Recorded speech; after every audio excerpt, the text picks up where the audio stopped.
தற்போது அரபு நாடுகள் எல்லாம் வலுவாக குரல் எழுப்ப ஆரம்பித்தால்தான் இந்த பயணம் ஒரு நேர்மையான சுதந்திர போராட்டத்தின் வெற்றியாக மாறும் என்பதை நாம் அறிந்து கொள்ள வேண்டும். மொத்தமாகவே தோல்வி பயம் ஒவ்வொரு தரப்பாக, ஏன்னா இந்த யுத்தத்தை நிப்பாட்ட முடியாது, அவங்களுக்கு காசாவுலேயே அடிச்சுக்கிட்டு இருக்கவும் முடியாது, யுத்தத்தை நிறுத்த முடியலைன்னா எப்படியாவது ஹமாஸை சரண்டர் பண்ணணும்ங்கிறதுக்காக அவங்க முயற்சி பண்றாங்க.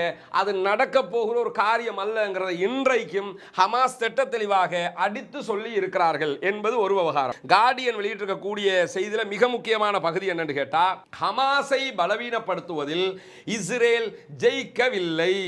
அதாவது இவங்க தோத்துக்கிட்டே இருக்கிறாங்கன்னு சொல்றோம்ல, ஹமாஸ் ஜெயிச்சுக்கிட்டே இருக்கிறாங்கன்னு சொல்றோம்ல, அதை நம்ம சும்மா சொல்லலை, பல காரணங்கள் வச்சு சொல்லிக் கொண்டிருந்தோம். அதுக்கு இன்னைக்கு ஒரு முக்கியமான செய்தியை பிரஸ் டிவி மிக அழகான ஒரு தொகுப்பையும் வெளியிட்டிருக்கிறார்கள். 13,64,000 ரூபா ஒரு வீக்குக்கு.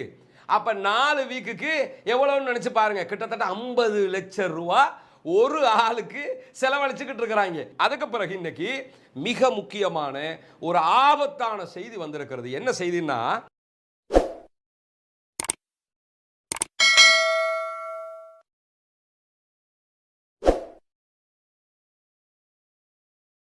அஸ்ஸலாமு அலைக்கும் வரஹ்மத்துல்லாஹி வபரகாத்துஹு. அன்பிற்கினிய சகோதர சகோதரிகளே, காசா மீது இஸ்ரேலிய ஆக்கிரமிப்பு படைகள் தாக்குதல்களை ஆரம்பித்து இன்றைக்கு 67வது நாளை நாம் கடந்து கொண்டிருக்கிறோம். இந்த 67வது நாளில் என்னவெல்லாம் நடந்தது என்பதைத்தான் இன்றைய வீடியோவில் நம்ம பார்க்க இருக்கிறோம்.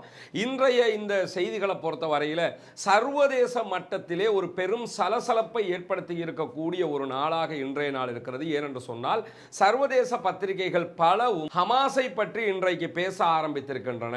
இஸ்ரேலுடைய பொய் பிரச்சாரங்கள் தற்போது தோல்வி அடைந்து வருகிறது என்பதை சர்வதேச பத்திரிகைகளை பேசுகிற அளவுக்கு தற்போது நிலைமை மாறிக்கொண்டு வரக்கூடிய நேரத்தில் இன்றைக்கு என்னவெல்லாம் நடந்திருக்கிறதுங்கிறத பற்றி நம்ம பார்த்தோம் என்று சொன்னால், இன்றைக்கு முதன்மையாக ஹமாஸ் தரப்புல இருந்து ஒரு அறிக்கை வெளியிட்டு இருக்கிறார்கள். இந்த தற்போது நடந்து வருகிற யுத்தம் தொடர்பாக ஒரு அறிக்கை வெளியிட்டிருக்கிறார்கள். அந்த அறிக்கையில் அவங்க என்ன சொல்றாங்கன்னு சொன்னா, 67வது நாளாகவும் ஆக்கிரமிப்பு ராணுவம், அதாவது இஸ்ரேலுடைய ராணுவத்தினுடைய தாக்குதல்கள் எங்கள் மக்களை நோக்கி நடத்தப்பட்டு கொண்டிருக்கிறது. இதே நேரத்தில் அல் ஷுஜாஇயா, ஜபாலியா, கான் யூனுஸ் பகுதிகளுக்கு இந்த நிமிடம் வரைக்கும் அவர்களால் நுழைய முடியாத அளவுக்கு நாங்கள் எதிர்த்தாக்குதல்களை நடத்தி கொண்டிருக்கிறோம். இன்னைக்கு நமக்கு தெரியும், இன்னைக்கு நீங்க சர்வதேச ஊடகங்கள் பலதையும், குறிப்பாக அல் ஜசீராவை நீங்க எடுத்து பார்த்தீங்கன்னு சொன்னா, கான் யூனுஸ், ஷுஜாஇயா, ஜபாலியா பகுதிகள் முழுவதிலும் கடுமையான ஒரு சண்டை நடைபெற்றுக் கொண்டிருக்கிறது. இப்ப நம்ம சொல்லுகிற இந்த செய்திகள் எல்லாம் தொடர்ந்து நீங்க பார்த்து வந்தீங்கன்னா, கான் யூனுஸ், ஜபாலியா பகுதிகள் பேசுபொருளாக மாறிக்கொண்டிருக்கிறது. காசாவை பொறுத்தவரையில் காசாவில் கொஞ்சம் பேச்சுக்கள் தணிந்திருக்கிற காட்சியை பார்க்க முடியும். காரணம் என்னன்னா, காசாவில் ராணுவத்தோடு கடுமையான சண்டை ஒருபுறம் நடந்து கொண்டிருக்கிறது. ஏன்னா காசாவுக்கு உள்ள அவங்களுக்கு வர முடியல. இப்ப நார்த் ஃபுல்லா இவங்க ஹமாஸுடைய கண்ட்ரோலுக்கு வந்துருச்சு. ரஃபா பார்டர் ஹமாஸினுடைய கண்ட்ரோலுக்கு வந்துருச்சு. அதனால தான் ரஃபாவில் இருந்து நிறைய பொருட்கள் அவங்களுக்கு உள்ள வந்து கொண்டு இருக்குது.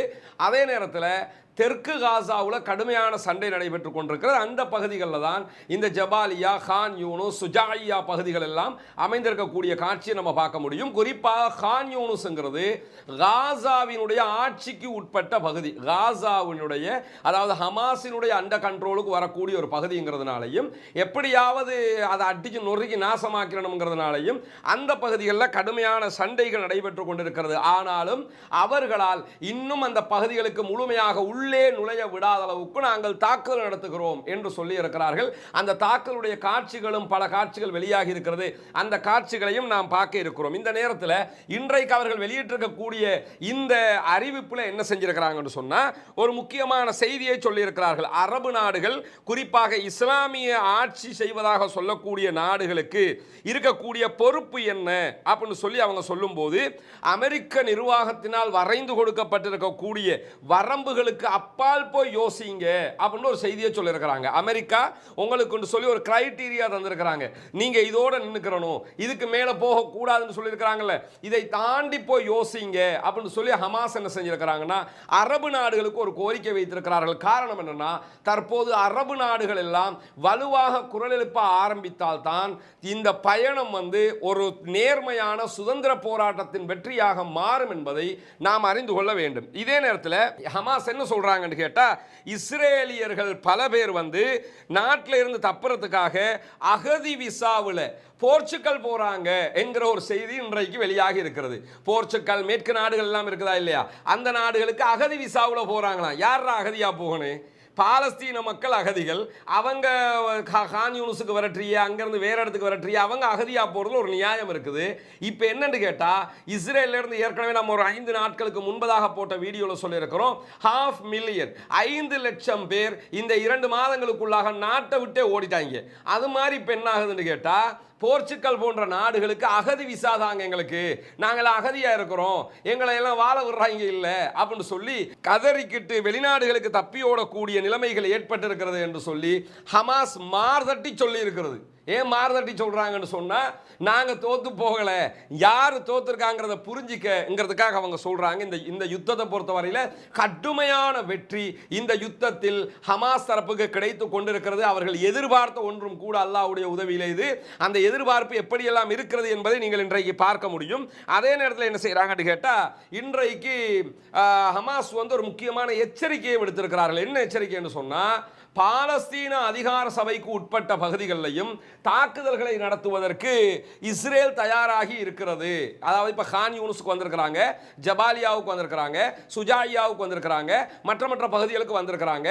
வந்தவங்க இதுக்கு அடுத்து எங்க வர போறாங்கன்னு கேட்டா, அடுத்ததாக அதாவது இவங்களோட கண்ட்ரோல் இல்லாத காசா, ஏன் காசாவை மெயினாக வச்சு இவங்க தாக்கம் நடத்திக்கிட்டு இருக்கிறாங்கன்னு கேட்டால், காசா பகுதிகளில் தான் ஹமாஸினுடைய ஆட்சி. அவங்க இராணுவ ரீதியிலான முன்னெடுப்பு மட்டும் இல்லாமல் நமக்கு தெரியும், காசாவை ஆட்சி செய்வது 2006 நடைபெற்ற தேர்தலில் முழுமையாக வெற்றி அடைந்து காசா ஆட்சி பொறுப்பு யார்கிட்ட இருக்குதுன்னு சொன்னால் ஹமாஸிடத்தில் இருக்கிறது. காசா, கான் யூனுஸ் உள்ளிட்ட பகுதிகள் எல்லாம் இந்த பகுதிகளில் தான் எப்பொழுதுமே சண்டை நடைபெறக்கூடிய பகுதிகளாக இருந்தது. இப்போ என்ன ஆகுதுன்னு கேட்டா, இதை தாண்டி அதாவது ஃபத்தாஹுடைய ஆட்சியில் இருக்கக்கூடிய யாசர் அரபாத்தினுடைய கட்சி இருக்கிறாங்களா இல்லையா, பேருக்கு மஹமூத் அப்பாஸ்னு சொல்லி ஒருத்தர் இருக்கிறாரு, அவருடைய ஜனாதிபதினு பேருக்கு ஒருத்தர் வச்சிருக்கிறாங்க. அந்த பாலஸ்தீன அதிகார சபையினுடைய தலைவர் அப்படின்னு வச்சுக்கோங்க. வெளிநாடுகள் ஜனாதிபதி என்று சொல்லும், ஜனாதிபதி எல்லாம் கிடையாது, ஒரு அதிகார சபையினுடைய தலைவர்னு வச்சுக்கிறீங்களேன். அவருடைய தலைமையில் இருக்கக்கூடிய பகுதிகள் இருக்குது. அந்த பகுதிகள் பாலஸ்தீன அதிகார சபைக்கு உட்பட்ட பகுதிகளுக்கு இப்பொழுது தாக்குதலை விரிவுபடுத்த இருக்கிறார்கள். ஏன்னா மொத்தமாகவே தோல்வி பயம் ஒவ்வொரு தரப்பாக. ஏன்னா இந்த யுத்தத்தை நிப்பாட்ட முடியாது, அவங்களுக்கு காசாவுலேயே அடிச்சுக்கிட்டு இருக்கவும் முடியாது. யுத்தத்தை நிறுத்த முடியலைன்னா எப்படியாவது ஹமாஸை சரண்டர் பண்ணணுங்கிறதுக்காக அவங்க முயற்சி பண்றாங்க. அது நடக்க போகிற ஒரு காரியம் அல்லங்கிறத இன்றைக்கும் ஹமாஸ் திட்ட தெளிவாக அடித்து சொல்லி இருக்கிறார்கள் என்பது ஒரு விவகாரம். அதை தொடர்ந்து என்ன ஆகுதுன்னு கேட்டா, இன்றைக்கு ஹமாஸ் ஒரு அறிவித்தல் எடுத்திருக்காங்க. அதாவது ஹமாஸினுடைய ஊடக பேச்சாளர் ஒசாமா ஹம்தான் அவர் என்ன செஞ்சு கேட்டா, இன்றைக்கு ஒரு அறிவித்தல் எடுத்திருக்கிறாரு. காசா மீதான தாக்குதல்கள் மொத்தமாக நிறுத்தப்பட்டு பாலஸ்தீன அப்பாவிகள் கைது செய்யப்பட்டவர்கள் மொத்தமாக விடுதலை செய்யப்பட்டு நாங்க கேட்கிற கோரிக்கைகளுக்கு நீங்க இணங்குறதாக இருந்தா மட்டும் நாங்கள் யுத்த நிறுத்தத்திற்கு வர தயார் அப்படின்னு இருக்கிறாரு. இதெல்லாம் உங்களுக்கு என்ன காட்டுது? தோத்து போறவன் அடி வாங்குறோம். ஏன்னா இந்த யுத்த நிறுத்தத்துக்கு நாங்க அப்பதான் வருவோம் ஏன் சொல்றாங்கன்னு கேட்டா, இப்ப கத்தார்ற காலை பிடிச்சிக்கிட்டு கெஞ்சிக்கிட்டு நிக்கிறாங்க. கொஞ்சம் பேசுங்களேன். அதுக்கு காரணம் என்னதான், அதாவது கீழே விழுந்துட்டோம், மீசல மண்ணொட்டலை அப்படின்னு காட்டிக்கிறேன்னு. அதை எப்படி காட்டிக்கிறேன்னு கேட்டா, இந்த கிறிஸ்துமஸ் எல்லாம் வருது, வருஷ கடைசி, எங்க மக்கள் நிம்மதியாக அதெல்லாம் கொண்டாட வேண்டி இருக்குது, அதனால கொஞ்சம் யுத்த நிறுத்தத்துக்கு வந்துக்கிறோமே. அப்ப எங்க மக்கள் மட்டும் டெய்லி செத்துக்கிட்டு இருக்கணும், ரமதான்ல சாகணும், ஹஜ்ஜில் சாகணும், மற்ற நேரங்கள் எல்லாம் சாகணும், உங்க மக்கள் மட்டும் கிறிஸ்துமஸ் கொண்டாடணுமா? அதுக்காக வேண்டி ஒரு யுத்த நிறுத்தத்துக்கு வாங்கல. ஏற்கனவே அதாவது ரஷ்யாவுடைய காலனக்கி பார்த்தாங்க, ரஷ்யாட்ட போய் கெஞ்சி கூத்தாடி பார்த்தாங்க. ரஷ்யா ஹமாஸோட பேசினதுக்கு நேத்து ஹமாஸ் என்ன சொன்னாங்கன்னா, அதெல்லாம் வேலைக்காகாதுப்பா, நாங்க வந்து 2 லோண்டு காண்றதுக்கு முடிவுக்கு தான் நாங்க நிக்கிறோம். ஏன்னா இதை பார்க்கும்போது ஒன்று மட்டும் தெளிவாக தெரிகிறது என்னன்னு கேட்டா, இந்த தடவை அதாவது அக்டோபர் 7ஆம் தேதி களத்தில் இறங்கினாங்கல்ல, சும்மா எல்லாம் இறங்கல, அவங்க மட்டும் தாந்தோன்றித்தனமாக இறங்கவும் இல்லை, கரெக்டா பிளான் பண்ணி நாங்க இறங்குவோம், நாங்க இறங்கினதோட இப்படி ஒன்று நடக்கலாம், நடந்ததுன்னா ஹிஸ்புல்லா இறங்குங்க, ஹிஸ்புல்லா இறங்கி முடிய இப்படி ஒன்று நடக்கலாம், அப்படி நடந்தால் அடுத்ததா அல் குதுஸ் இறங்குங்க, அல் குதுஸ் நாங்களும் சேர்ந்து போகும்போது இப்படி நடக்கலாம், அப்படின்னா ஹூதிகள் நீங்க லைனுக்கு வாங்க, ஹூதிகள் லைனுக்கு வரும்போது இந்த மாதிரி நடக்கலாம், அமெரிக்கா தலையீடு வரலாம், அப்படி வந்துச்சுன்னா ஈராக்ல இருக்கிற அந்த குரூப் நீங்க லைனுக்கு வாங்க, அவங்க அப்படி போய் கொண்டிருக்கும் போது வேற ஏதாவது பிரச்சனை வரலாம், அப்படி வந்தா குர்துகள் நீங்க உள்ளுக்குள்ள வாங்க, இப்படி எல்லா தரப்பையுமே உள்ளூருக்குள்ளேயும் வெளியூருக்குள்ளேயும் எல்லா தரப்பையுமே ஒருங்கிணைத்திருக்கிறார்கள். எல்லாத்துக்கும் மேல இதை ஈரான் தலைமை தாங்கி செய்திருக்கிறது என்கிறதுலையும் எந்த விதமான ஒளிவு மறைவு இல்லாமல் இருப்பதை காட்ட முடியும். ஈரான் சம்பந்தப்பட்டிருக்குது, டர்க்கி சம்பந்தப்பட்டிருக்குது, எகிப்தினுடைய பல பகுதிகள் சம்பந்தப்பட்டிருக்கிறதுக்கு எல்லோரும் சேர்ந்து என்னன்னா இப்ப நடக்க போறது எதை காட்டுதுன்னு சொன்னா இது சுதந்திர பாலஸ்தீனத்தோடு போய் முடிய வேண்டும், இத்தோட இது முடியணும் என்கிற ஒரு அடிப்படையில் தான் சர்வதேச மட்டத்தில் இப்படி ஒரு வலைப்பின்னலோடு அவங்க இறங்கி இருக்கிறாங்க என்கிறது திட்ட தெளிவாக பார்க்கும்போது தெரிகிறது. அது மட்டுமல்ல, எந்த அளவுக்கு இதனுடைய நிலைமைகள் இருக்குதுன்னு சொன்னா ஹமாஸுடைய ஊடக பேச்சாளர் சொல்றாரு, நாங்க ஒருபோதும் அதாவது சீஸ்ஃபயருக்கு வரமாட்டோம், நீ கிறிஸ்துமஸ் கொண்டாடி எதண்டாலும் கொண்டாடி, நாங்க சீஸ்ஃபயர் கிடையாது, மொத்தமாக யுத்த நிறுத்தம்னா சொல்லு, எங்க மக்களை எல்லாம் விடுதலை பண்றதா சொல்லு, நாங்க வர்றோம். ஏன்னா பாலஸ்தீன தலைவர்கள் அத்தனை பேருமே ஒருமித்து முடிவெடுத்திருக்கிறார். இதுக்கு மேல பொறுக்க முடியாது. என்ன நடந்தாலும் நம்மள எத்தனை பேர் இறந்து போனாலும் நம்ம இந்த இந்த இந்த தடவை முடிவு கண்டுட்டு தான் விடுகிறது அப்படின்னு சொல்லி முடிவெடுத்து இறங்கி இருக்கிறாங்க. அதனால நாங்க எக்காரணம் கொண்டும் தற்காலிக இடைநிறுத்தத்துக்கு வரமா. ஏன்னா இடைநிறுத்தத்துக்கு வந்து இருக்கிற அந்த கேப்டிவ்ஸ் கொஞ்சம் பேரையும் விடுதலை பண்ணிட்டு போயிட்டு திரும்ப என்ன செய்வானா தொடர்ந்து அடிச்சுக்கிட்டு இருப்பாங்க, முடிவு வராது. எனவே தான் முடிவு வர வேண்டும்னு கத்தார்கிட்ட போய் இப்ப கெஞ்சிக்கிட்டு இருக்கிறாங்க. கத்தார்ல போய் என்னமாவது பண்ணுங்கன்னு சொல்லி காலில் விழுந்து கும்பிடு போட்டுக்கிட்டு இருக்கக்கூடிய ஒரு நிலைமை இஸ்ரேலுக்கு உண்டாகி இருக்கக்கூடிய நேரத்தில் அவர் ஒசாமா ஹம்தான் சொல்றாரு, இதுல வேற என்ன நீங்க சொல்லிக்கிட்டு இருக்கிறீங்க, காசாவை இந்த யுத்தத்துக்கு பிறகு யாரு ஆள்றது அப்படின்னு சொல்லி யார் வந்து பேசுறான், நெத்தன்யாஹு பேசிக்கிட்டு இருக்கிறாரு. அதுக்கு அவர் பதில் சொல்றாரு, யாரு ஆள்றதுன்னு நீ பேசுறிய, உன்னாலையாவது ஆள முடியுமா, வடக்கு எங்க கிட்ட வந்துடுச்சு, நார்த்து நாங்க கைப்பற்றிட்டோம், தெற்கு தான் வந்துட போகுது, தெற்குல கட்டும் யுத்தம் நடைபெற்று கொண்டிருக்கு, அதை நாங்க கண்ட்ரோல் பண்ணுவோம், சென்ட்ரல் காசா எங்க கிட்ட இருக்குது, இன்னைக்கு போட்டிருக்க பட்டியலை நீங்க பார்க்க முடியும், கொத்து கொத்தா செத்துக்கிட்டு இருக்கிறாங்க அல்லாஹ்வுடைய உதவியில, அவ்வளவு ராணுவத்தை அட்லிச்சு நொறுக்கிக்கிட்டு இருக்காங்க.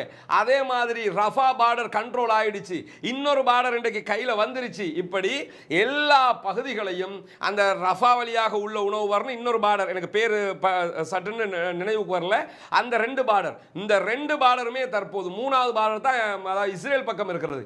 இந்த மூணுல ரெண்டு பார்டர் ஹமாஸுடைய கண்ட்ரோலுக்கு வந்துருச்சு அல்லாஹ்வுடைய உதவியில. அப்ப இப்படி வெற்றிக்கு மேல் வெற்றி அவர்களுக்கு வந்து கொண்டிருக்கும் போது அவங்க என்ன சொல்றாங்கன்னு கேட்டா, நீங்க வந்து மக்களுக்கு மத்தியில் காசாவை அதுக்கு பிறகு யாரு ஆள்றது, யாரு கண்ட்ரோல் பண்றது, இந்த மாதிரி மீடியாவில் வந்து கலஸ் காட்டுகிற மீடியாவில் வந்து நாங்க அந்த மாதிரி காட்டுற வேலை வச்சுக்கிறாத, உலகத்தில் மீடியா வழியாக நீ செஞ்ச வாரும் தோற்று போய்விட்டது அப்படின்னு சொல்லி இன்றைக்கு என்ன செஞ்சிருக்கிறாருன்னு கேட்டா ஒசாமா ஹம்தான் மீடியா விளம்பரத்தை பற்றியும் சொல்லி இருக்கிறார். சொல்லிட்டு இன்றைக்கு ஒரு முக்கியமான செய்தி வெளியாக இருக்குதுங்க. என்னன்னு கேட்டா தி கார்டியன் ஒரு முக்கியமான ஒரு ஆய்வு கட்டுரை வெளியிட்டு இருக்கிறார்கள். ஏன்னா இதை ஜசீரா போட்டா கூட அவங்க அப்படித்தான் போடுவாங்க அப்படின்றாங்கல்ல, அல்லது அரபு ஊடகங்கள் போட்டா கூட அப்படித்தான் சொல்லுவாங்க. கார்டியன் போட்ட ஒரு செய்தியை இன்றைக்கு ஜசீராவும் எடுத்து சொல்லி இருக்கிறார்கள். கார்டியன் வெளியிட்டிருக்கக்கூடிய செய்தியில மிக முக்கியமான பகுதி என்னன்னு கேட்டா, ஹமாஸை பலவீனப்படுத்துவதில் இஸ்ரேல் ஜெயிக்கவில்லை, ஹமாஸ் பலமாகவே இருக்கிறார்கள், அல்லாஹ்வுடைய உதவியில ஹமாஸ் பலமாகத்தான் இருக்கிறாங்க, அவங்கள ஜெயிக்கல என்று சொல்லி, அதாவது இஸ்ரேல் ஹமாஸை பலவீனப்படுத்தவில்லை என்று சொல்லி தி கார்டியன் சொல்லிட்டு ஒரு முக்கியமான செய்தியை தொடர்ந்து சொல்லி வர்றாங்க. என்ன சொல்லி வர்றாங்கன்னு கேட்டா, ஹமாஸை தோற்கடிக்க முடியாது என்று சொல்லி இஸ்ரேலிய வல்லுநர்களே நம்புகிறார்கள். இஸ்ரேல்ல அரசியல்வாதிகள் அல்ல, இஸ்ரேலிய போர்த்துறை வல்லுநர்கள் இருக்கிறாங்களா இல்லையா, யுத்தத்தோடு சம்பந்தப்பட்ட ராணுவ தளபதிகள் மற்றவங்க இருப்பாங்களா இல்லையா, அவங்களே இப்ப என்ன நம்புறாங்களாம்னு கேட்டா, நமக்கு ஹமாஸை தோற்கடிக்க முடியாது, எனவே நம்ம ஹமாஸை ஜெயிக்கிறதுங்கிறது சாத்தியம் இல்லை, ஏதோ ஒரு வகையில் நம்ம ஒரு சீஸ்ஃபயருக்கு போகணும், ஒரு தற்காலிக இடைநிறுத்தத்துக்காவது போகணும் அப்படின்னு சொல்லி ஒரு நிலைக்கு வர்றாங்கன்னு சொல்லிட்டு கார்டியன் என்ன சொல்லுதுன்னு கேட்டா, ஹமாஸும் இதைத்தான் எதிர்பார்த்தாங்க. எதை எதிர்பார்த்தாங்கன்னு கேட்டா, இந்த தற்காலிக இடைநிறுத்தம் எல்லாம் இல்லை, இத்தோட எல்லாமே முடியணும்னு சொல்லி ஹமாஸ் ஒரு நீண்ட கால தீர்வை எதிர்பார்த்து கொண்டிருக்கிறார்கள். மக்களை திருப்திப்படுத்துறதுக்கு நெத்தன்யாஹு ரொம்ப ட்ரை பண்ணிக்கிட்டு இருக்கிறாரு. அதாவது இஸ்ரேலிய மக்கள்கிட்ட நாங்கள் தான் வந்துக்கிட்டு இருக்கிறோம், நாங்கள் அப்படி செய்கிறோம் இப்படி செய்கிறோம் இதெல்லாம் ஏதாவது சொல்லி பார்த்து ஜெயிக்கலாம்னு பார்க்குறாரு. அதுவும் அவரால் முடியவில்லை என்று தி கார்டியன் சொல்றது மட்டும் இல்லாமல் என்ன சொல்றாங்கன்னு கேட்டால், ஹமாஸினுடைய வெற்றி பலவிதமான வெற்றிங்கிறாங்க. முதல் வெற்றி என்னன்னு கேட்டால் மிலிட்டரி வார், யுத்தத்தில் அவங்க செய்கிற யுத்தத்தில் அவர்கள் கடுமையாக ஜெயித்து கொண்டிருக்கிறார்கள், இது ஒரு வெற்றி. இரண்டாவது மீடியா வார்ல அவங்க ஜெயிச்சிட்டாங்க. ஊடகம் முழுவதும் சமூக வலைதளங்கள் முழுவதும் ஹமாஸுக்கு ஆதரவு அலை பெருகி இருக்கிறது. பாலஸ்தீனத்துக்கு சுதந்திர தேசம் இன்னைக்கு கூட நீங்க பார்க்கலாம். அமெரிக்காவில் பல பேரை கைது பண்றாங்க.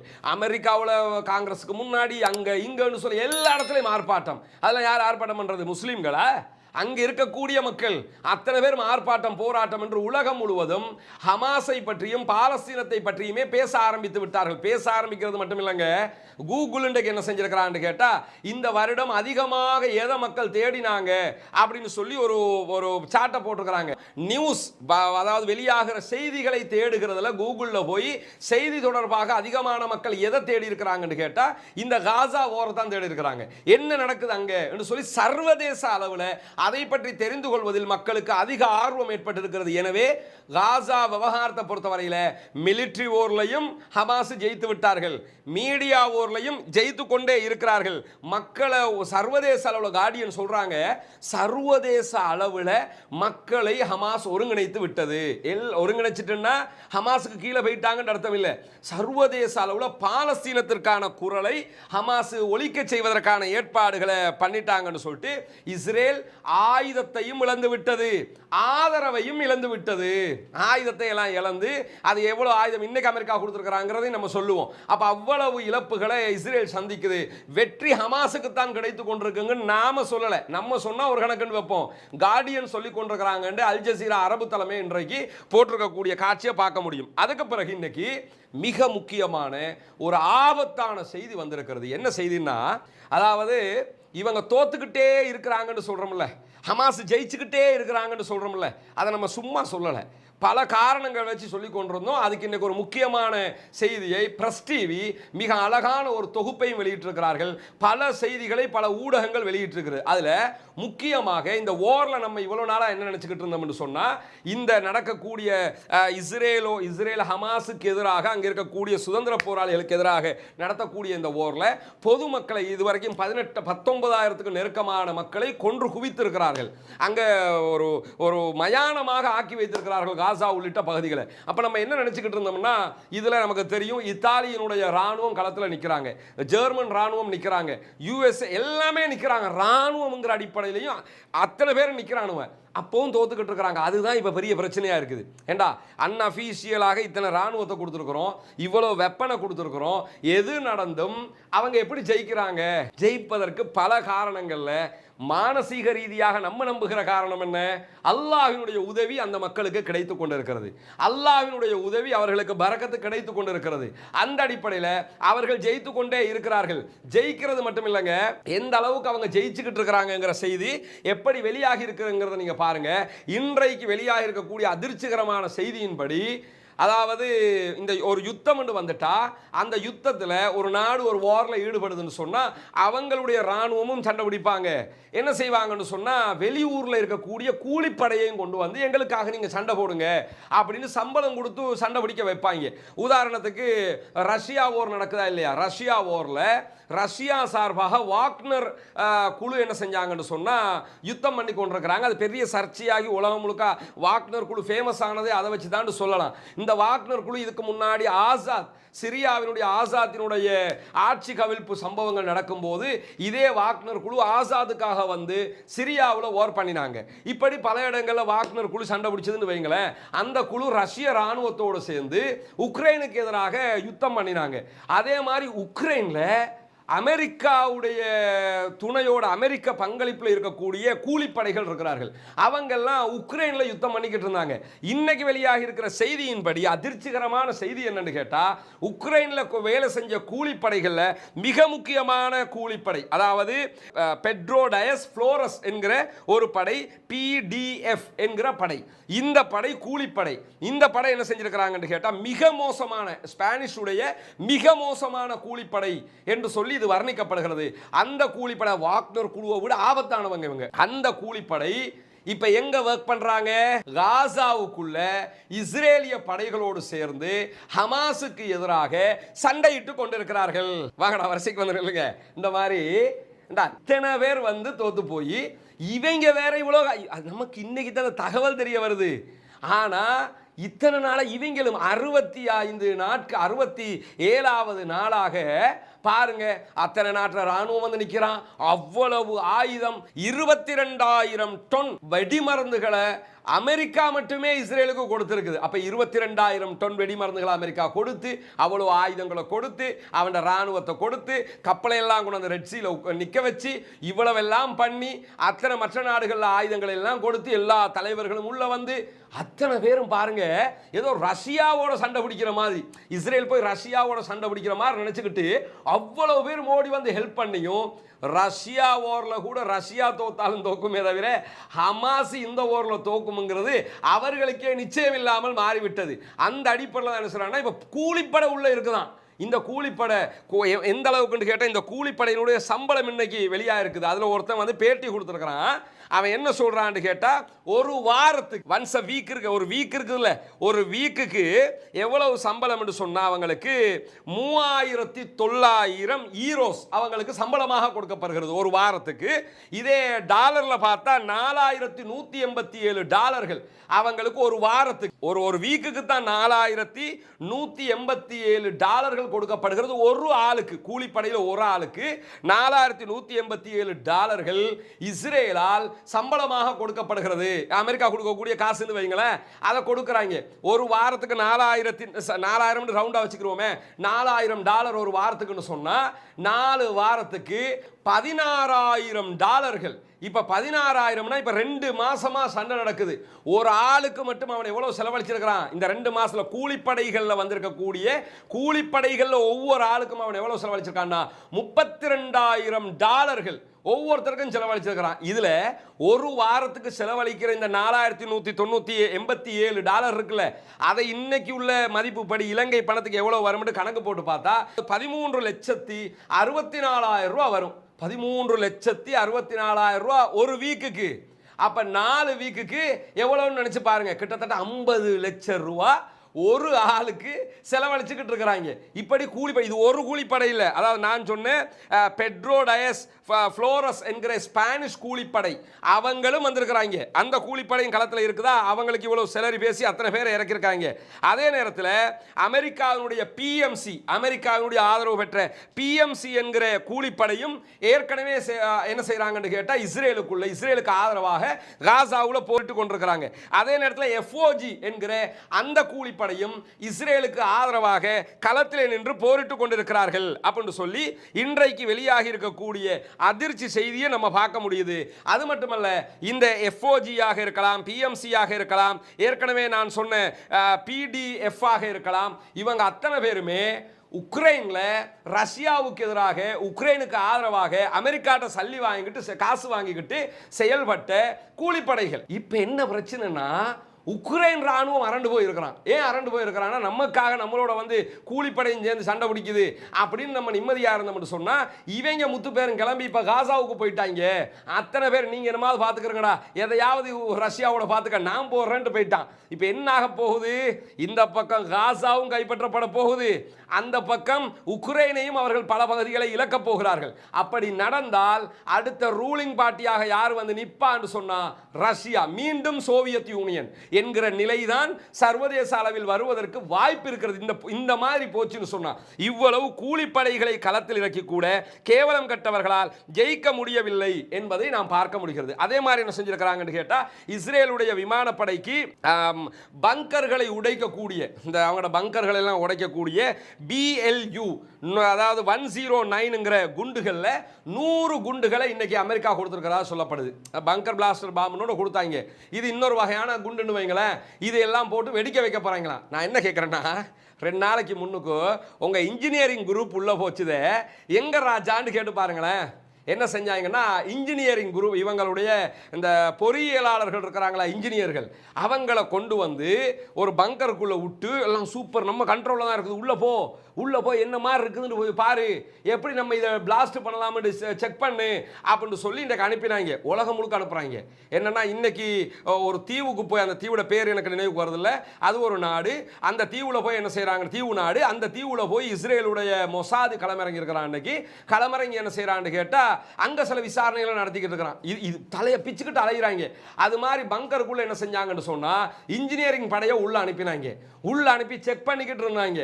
செக் பண்ணிக்கிட்டு இருக்கும் போதே உள்ள வெளுத்த வெளு அத்தனை பேருமே காலி. இன்ஜினியரிங் அவர்களுடைய பொறியியலாளர் குழு அத்தனை பேரையுமே நடு காசாவுல சமாதி பண்ணினார்கள் ஹமாஸ்.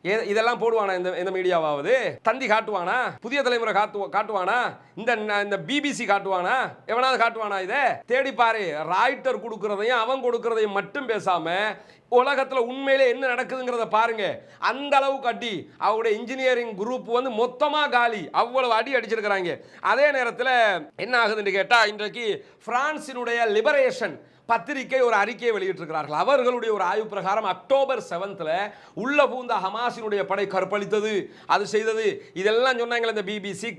அதாவது இந்த நாரப்பயல்கள் எல்லாம் சொல்லிக்கிட்டு இருந்தாங்கல்ல, அவங்களுக்கு பதிலாக பிரான்சினுடைய லிபரேஷன் என்ன சொல்றாங்கன்னு கேட்டா அக்டோபர் 7 தாக்குதலின் போது யாருடைய தலைகளையும் ஹமாஸ் தரப்பால் துண்டிக்கவில்லை, நடந்ததெல்லாம் இஸ்ரேல் பண்ணினது அப்படின்ட்டாங்க. அதே மாதிரி குழந்தைகளை நெருப்புல போட்டு எரிச்சதாக சொன்னாங்க. அப்படி எந்த ஒரு வேலையையும் ஹமாஸ் செய்யவில்லை. கர்ப்பிணி பெண்களை வயிற்றுல சுட்டதாக சொன்னாங்க. ஹமாஸ் அப்படி ஒரு தாக்குதலை நடத்தவில்லை.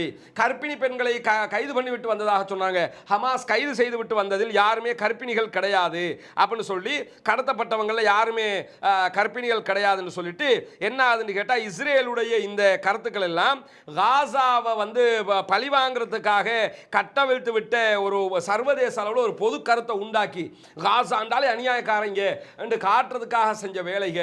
ஆனா அத்தனையிலையும் இஸ்ரேல் தோற்றுவிட்டது அப்படின்னு சொல்லி இன்னைக்கு லிபரேஷன் சொல்லியிருக்கிறாங்க. பிரான்சினுடைய லிபரேஷன் பத்திரிகையினுடைய செய்தியை நம்ம பார்க்க முடியுது. அப்ப என்ன இது இல்லை, இதெல்லாம் என்ன காட்டுது? மொத்த தோல்வின்னு காட்டலையா? இடி விழுந்துகிட்டு இருக்குன்னு விளங்கலையா? அழிஞ்சு நாசமா போறாங்கன்னு தெரியலையா? அவ்வளவுக்கு அடிக்கு மேல் அடி விழுந்துகிட்டு இருக்கும் போது இன்னைக்கு ஹமாஸ் போராளிகள் என்னவெல்லாம் செய்திருக்கிறார்கள் என்பதை நம்ம பார்த்தோம்னு சொன்னா இன்னைக்கும் என்ன செஞ்சிருக்கிறாங்கன்னு கேட்டா தாறுமாறான தாக்குதல்களை பல பகுதிகளிலும் ஹமாஸ் படையினர் நடத்தி இருக்கக்கூடிய காட்சிகளை நம்ம பார்க்க முடியும். அதுக்கு முன்னாடி இந்த வீடியோவை பார்ப்போம். அதுக்கு பிறகு நம்ம என்ன செய்யலாம்னு கேட்டா இன்றைக்கு ஹமாஸ் வந்து என்னவெல்லாம் செய்து கொண்டு தாக்குதல்கள் நடத்தியிருக்கிறார்கள், ஹிஸ்புல்லாக்கள் என்ன மாதிரி தாக்குதல்கள் நடத்தியிருக்கிறாங்கிறத பார்க்கறதுக்கு முன்னாடி இந்த வீடியோவை பாருங்க. இது வந்து இன்னைக்கு பல சர்வதேச ஊடகங்கள் வெளியிட்டிருக்கிறார்கள். அவர்களுடைய அதாவது ஹமாஸினுடைய உத்தியோகபூர்வ பக்கங்கள்லயே அபிஷியலாக வெளியிட்டிருக்கக்கூடிய ஒரு வீடியோ இது. இந்த வீடியோவை பாருங்க.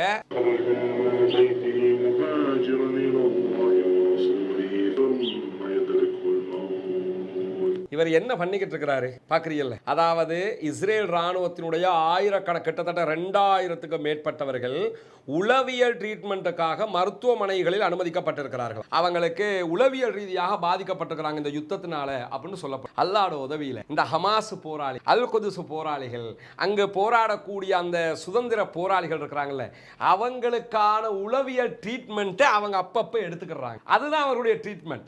என்ன ட்ரீட்மெண்ட்டு? அப்பப்போ குர்ஆனை ஓதுறாங்க. குர்ஆனுடைய செய்திகள் நம்மளாவது அரபு படித்து அதுக்கு பிறகு நம்ம அதை புரிஞ்சுக்கிற வேண்டி இருக்குது. அவங்க ஆல்ரெடி அரபு தெரிஞ்சவங்க, அதை படிக்கும்போது ஸ்கூல்லேருந்து படிக்கிறவங்க. அவங்க என்ன செய்கிறாங்கன்னா குர்ஆனை படித்து குர்ஆனை ஓதி இறைவனுடைய உதவியை நாடி அதை புரிஞ்சு மனதைரியத்தை அவர்களே வளர்த்துக் கொள்கிறார்கள், மன ஆறுதலைகளை அவர்களே பெற்றுக்கொள்கிறார்கள். அல்ஹம்துலில்லாஹ் அந்த காட்சிகள் எல்லாம் பார்க்க நீங்கள் நிறைய புகைப்படங்களை பார்த்துருப்பீங்க. இந்த ஹமாஸ் மற்ற நேரத்தில் என்ன செய்கிறாங்க? யுத்தம் பண்ணுறாங்க, ஓகே. எப்பயும் 24 மணி நேரமும் யுத்தம் பண்ண மாட்டாங்கல்ல. மற்ற நேரங்களில் என்ன செய்கிறாங்கன்னா அந்த காட்சிகள் எல்லாம் பின்னாடி சில காட்சிகள் வந்திருக்கு. அவங்க எப்படியெல்லாம் அவங்கள வாழ்க்கை அமைச்சுக்கிறாங்கிற காட்சிகளும் வந்திருக்கிறது. தொழுகிறாங்க, மற்ற குர்ஆன் ஓதுறாங்க. இதெல்லாம் நமக்கு நாம் பெற வேண்டிய ஒரு மிக முக்கியமான படிப்பினை என்ன தெரியுமா?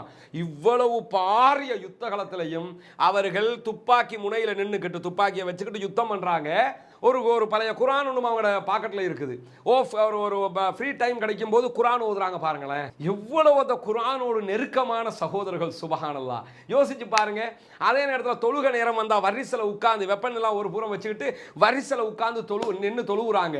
எந்த இடம் கிடைச்சாலும் தொழுகிறாங்க. அப்போ நாம் இந்த தொழுகைகளோடு நெருங்குவதற்கு, அல்லாஹுவை நெருங்குவதற்கு, இபாதத்தை நாம் அதிகரித்துக் கொள்வதற்கு இதெல்லாம் நம்ம பார்க்கணும். நம்ம இப்படி செய்கிறோமா, நம்ம வாழ்க்கையில் நம்முடைய இபாதத்துக்கள் எவ்வளவு இருக்கிறது என்பதையெல்லாம் அவதானித்துக் கொள்வதற்கு இதுவெல்லாம் ஒரு முக்கியமான காட்சிகளாக இருக்கிறது. பாருங்க, இவ்வளவு பெரிய அதிர்ச்சிகரமான நேரத்தில் கூட அவங்க உட்கார்ந்து ஒரு மரத்துக்கு நேரம் கிடைச்சிருக்குது. அவர் உட்கார்ந்து அவரோட பாட்டுக்கு குரான் ஓதிக்கொண்டு இருக்கிறார். இது அந்த தாக்குதல்கள் நடத்தக்கூடிய காட்சிகள். அது என்ன வெப்பன்னு தெரியல, எல்லாத்தையும் பண்றாங்க. பண்ணிவிட்டு தாக்குதல் நடத்திட்டு உள்ள போய் ஒளிச்சுக்கிடுவாங்க. அது வளமையாக அவங்க செய்யக்கூடியதான கடுமையான தாக்குதல்கள். இப்படி எல்லா பகுதிகளிலையும் நடத்தக்கூடிய இது கஸ்ஸாம் பிரிகேட் நடத்துறாங்க. அதுக்கு பிறகு ஒரு தொகுப்பு வரும் அல் குதுஸ். இது இவங்களும் கஸ்ஸாம் பிரிகேட் தான். அவங்க தாக்குதல் நடத்தக்கூடிய காட்சியை நீங்க பார்க்கலாம். தாக்குதல் நடத்துவாங்க, அவங்களோட பாட்டுக்கு என்ன செய்வாங்கன்னா போய் ஒளிச்சுக்கிடுவாங்க. எல்லாமே சர சர சர என்று சொல்லி தாக்குதல் நடத்தக்கூடிய காட்சிகள். இது எவ்வளவு தாக்குதல்கள். இதனால் இது அல் குதுஸ் படையணி அவங்க தாக்குதல் நடத்தக்கூடிய காட்சி. அது போற காட்சியை பாருங்க, எத்தனை அடிக்கிறாங்கிறது. அந்த காட்சிகளும் வெளியாகி இருக்கிறது. ஏன்னா அவ்வளவு தாக்குதல்களை தாராளமா நடத்திக்கிட்டு இருக்கிறாங்க எல்லா பகுதிகளிலையும்ங்கிறதுல அதை தொடர்ந்து அவர்களுடைய விஷயங்களை பார்க்கும்போது நம்ம அவதானிக்க முடியுது. பாருங்க, இரவு முழுவதும் தாக்குதல்கள், சர சர சர சர என்று சொல்லி ஏவுகணை தாக்குதல்களை. அதாவது இந்த பக்கம் காசாவுக்குள்ளேயும் சண்டை பிடிக்கிறாங்க, அந்த பக்கம் என்ன செய்யறாங்கன்னு கேட்டால் இஸ்ரேலை நோக்கியும் தாக்குதல்களை நடத்தக்கூடிய காட்சிகளை நம்ம காண முடிகிறது. அந்த அளவுக்கு என்ன செய்யறாங்கன்னு கேட்டால் அவர்கள் தங்களுடைய காரியத்தில் கரெக்டாக அவர்களுடைய வேலைகளை செய்து கொண்டு போகக்கூடிய காட்சிகள் இன்றைக்கு வெளியாகி இருக்கிறது. அப்படியான நேரத்தில் என்னவெல்லாம் இது நேற்று வெளியான ஒரு வீடியோ. இந்த வீடியோவை நீங்கள் பார்த்தீங்கன்னா இதில் பல டேங்குகள் அவங்க அழிக்கிற காட்சிகள் வெளியாகி இருக்கு. இந்த டேங்கெல்லாம் பாருங்க, இது முழுமையாக அழிக்கப்பட்ட ஒரு பகுதி. அழிக்கப்பட்ட ஒரு பகுதிக்குள்ள வந்து நின்று தாக்குதல் நடத்துறாங்கன்னா எங்க இருந்து வந்தாங்க? அவங்களுடைய பங்கருக்குள்ள இருந்து வந்திருப்பாங்க. இந்த எத்தனை டேங்குகள் அழிக்கிறாங்கிற காட்சியெல்லாம் அவங்க இது நேற்றே இந்த வீடியோ வெளியாகி இருந்தது. நம்ம அந்த வீடியோ பேசி முடிச்சிட்டோம். அதுக்கு பிறகு வெளியாகி இருந்த வீடியோக்கள், அதில் எப்படியெல்லாம் தாக்குதல் நடத்தப்படுகிறதுங்கிற காட்சிகள் வெளியாகி இருக்கிறது. இந்த அதே நேரத்தில் இன்றைக்கு ஹமாஸ் என்ன செஞ்சிருக்கிறாங்கன்னா இது மாதிரி நிறைய தாக்குதல்களை நடத்தி இருக்கிறாங்க. அந்த தாக்குதலை பார்த்தீங்கன்னு சொன்னால் இன்றைக்கு 4 மெர்காவா டேங்குகளை அழிச்சிருக்கிறதாக ஹமாஸ் அறிவித்திருக்கிறார்கள். 4 மெர்காவா டேங்குகள் இன்றைக்கு முழுமையாக அழிக்கப்பட்டிருப்பதாக ஹமாஸ் அறிவித்திருக்கிறது. அதே நேரத்தில் அல் கராராங்கிற நகரத்துக்கு பக்கத்தில் ஜியோனிச இஸ்ரேலிய ராணுவத்தோடு நடைபெற்ற சண்டையில் 5 இஸ்ரேலிய ராணுவத்தினரை கொன்றிருக்கிறோம் என்கிற செய்தியையும் இன்றைக்கு ஹமாஸ் அறிவித்திருக்கிறார்கள். கராராங்கிற பகுதியில் நடந்தது.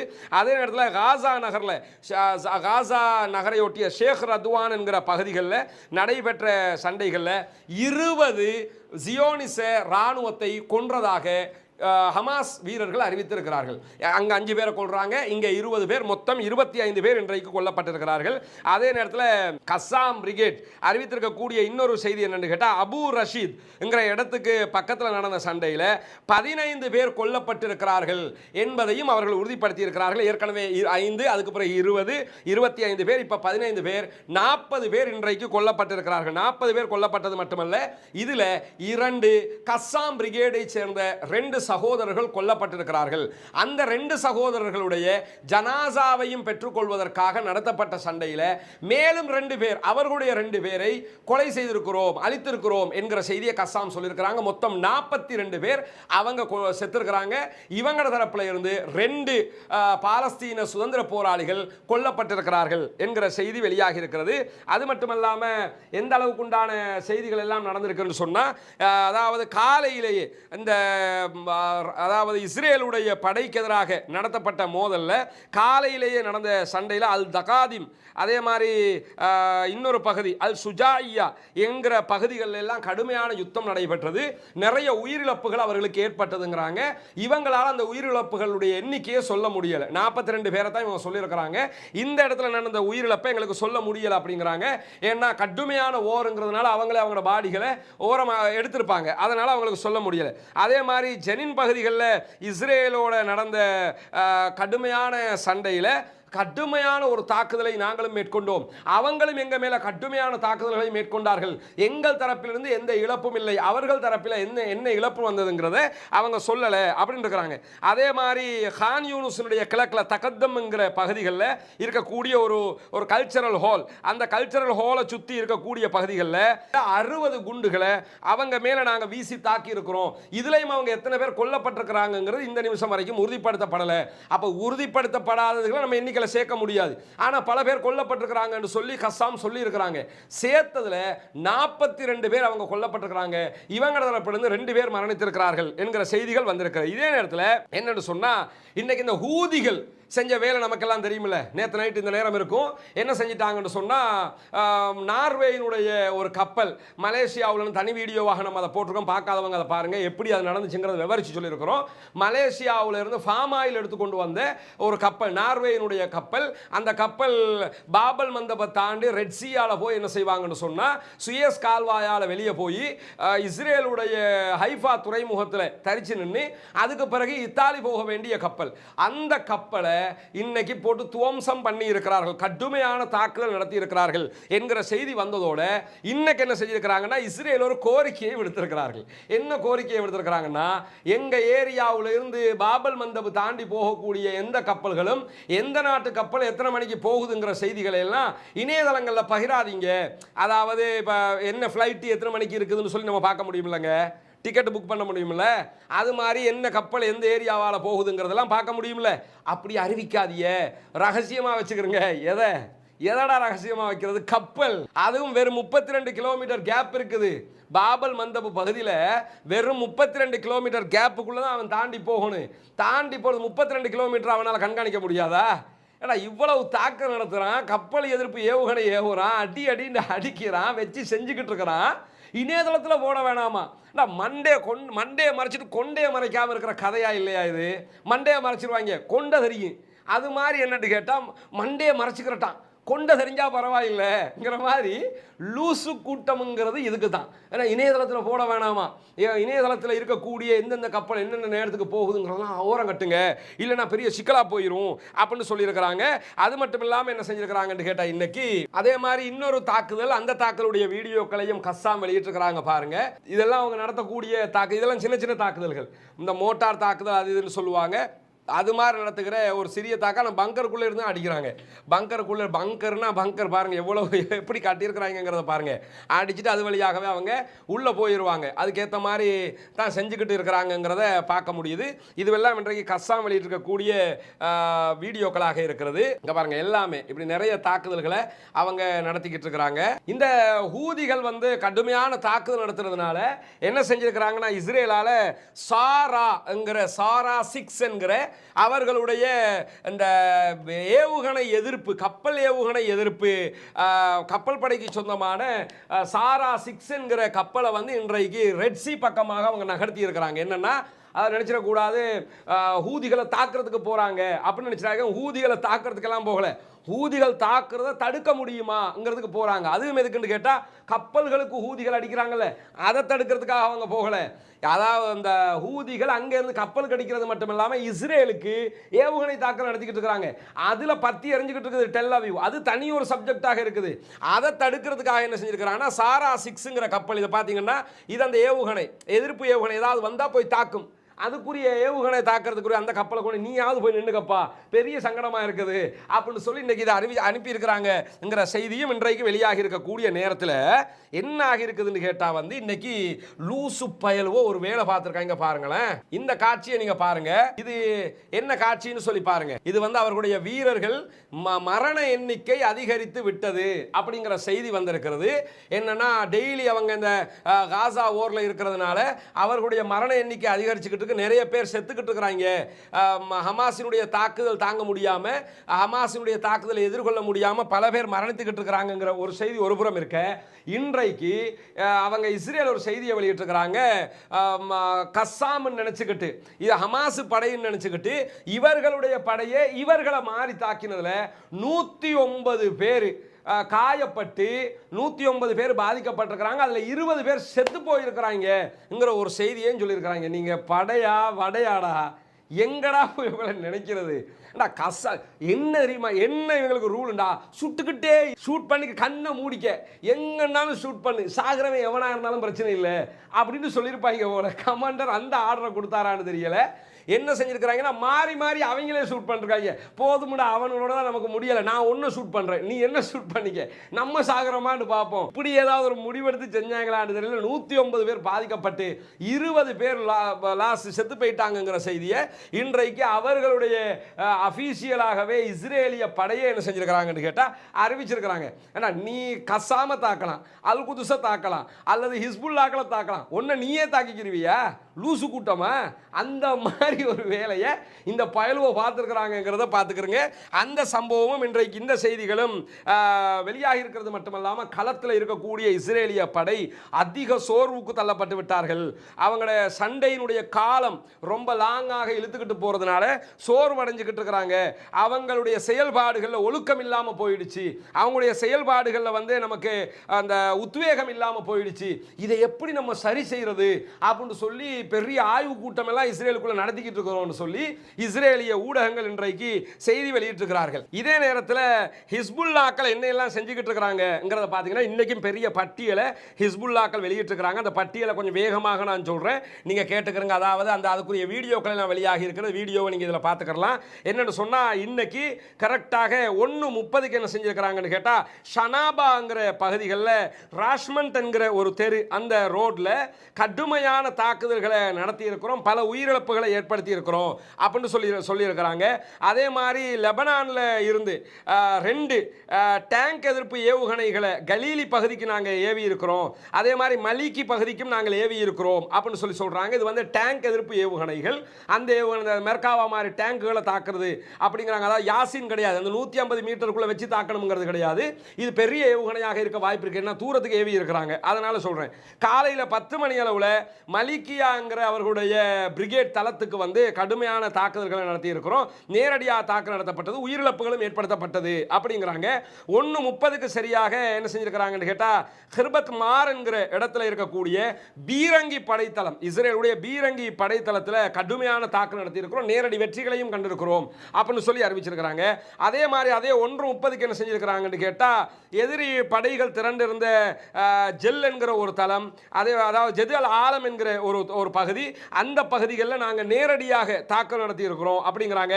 அதே மாதிரி என்ன செஞ்சிருக்கிறாங்கன்னு கேட்டால் 3 மணிக்கு ஹடாப் யரோன் என்கிற அவர்களுடைய இராணுவ தளத்தை இலக்கு வச்சு தாக்குதல் நடத்தி இருக்கிறோம் அப்படிங்கிறாங்க.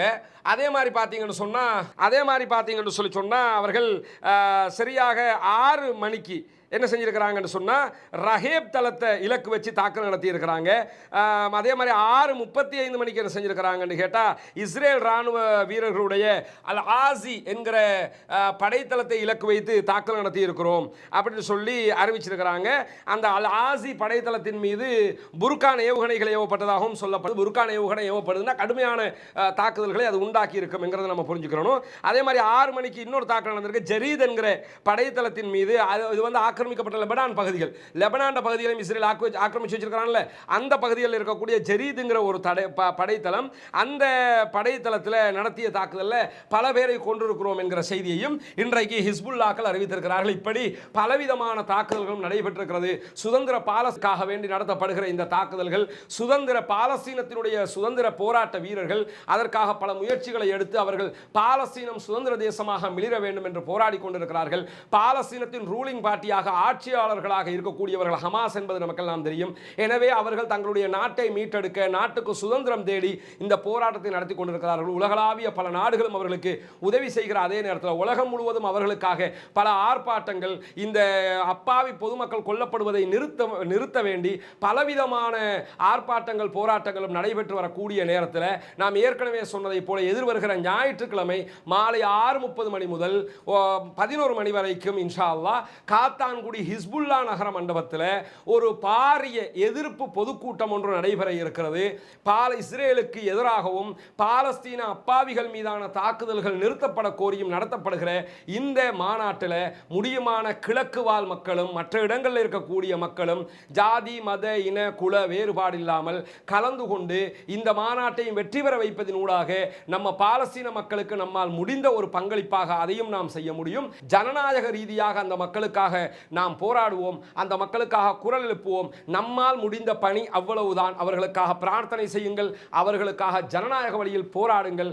பாலஸ்தீனம் வெற்றி பெறும், பாலஸ்தீனம் வெற்றி பெறும், பாலஸ்தீன புனித பூமி வெற்றி பெறும் என்பதை நம்புவோம். அல்லாஹ்விடத்தில் கையேந்துவோம். வாஹ்ரு தவானா அல்ஹம்துலில்லாஹி ரப்பில் ஆலமீன்.